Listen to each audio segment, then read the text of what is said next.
जय हिंद। भाई सोचना, अगर एक दिन के लिए आपका इंटरनेट बंद हो जाए और नेटवर्क भी डाउन हो जाए, फिर भी आप अपने मोबाइल से किसी को पैसा दे भी सको और ले भी सको, यानी आप अपना पूरा ट्रांजैक्शन कर सके, लेकिन बिना इंटरनेट के। क्या यह संभव है? जी हां, आरबीआई ने यह कमाल कर दिखाया है ऑफलाइन डिजिटल रुपीस के जरिए। अब समझना यह है कि आखिर में डिजिटल रुपीस क्या है।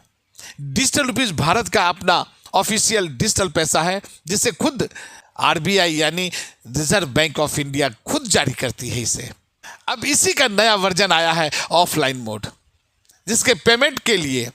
जिसमें ऑफलाइन मोड में पेमेंट के लिए न तो इंटरनेट की आवश्यकता है और न ही मोबाइल की सिग्नल की। अब सवाल यह है कि यह काम कैसे करता है। बहुत सिंपल है भाई। जैसे आप अपने वॉलेट में कैश रखते हो, उसी तरह से डिजिटल रुपीस वॉलेट में कुछ पैसा लोड कर लो जिस समय इंटरनेट रहे।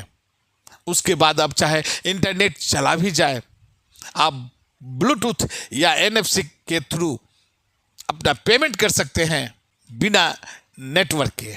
ये सिस्टम ब्लूटूथ, लो एनर्जी और एनएफसी टेक्नोलॉजी पर काम करता है। आरबीआई ने अभी इस सिस्टम को पायलट टेस्टिंग के रूप में शुरू किया है भारत के कई बड़े बैंकों के साथ, जैसे SBI, ICICI, HDFC bank, axis bank जैसे बड़े बैंकों के साथ। जहां पर इंटरनेट कनेक्शन नहीं मिलता, वहां पर यह टेक्नोलॉजी एक बहुत बड़ा गेम चेंजर साबित होने वाला है। रही बात सेफ्टी की, तो आरबीआई ने हर को क्रिप्टोग्राफिक सिक्योरिटी से सिक्योर्ड किया है। मतलब ऑफलाइन होने के बावजूद हर पेमेंट सिंक हो जाता है जब इंटरनेट वापस आता है। मतलब है कि कोई भी फेक ट्रांजैक्शन का कोई चांस नहीं। डिजिटल रुपीस का ऑफलाइन मोड लाने का आरबीआई का मकसद बिल्कुल ही स्पष्ट है।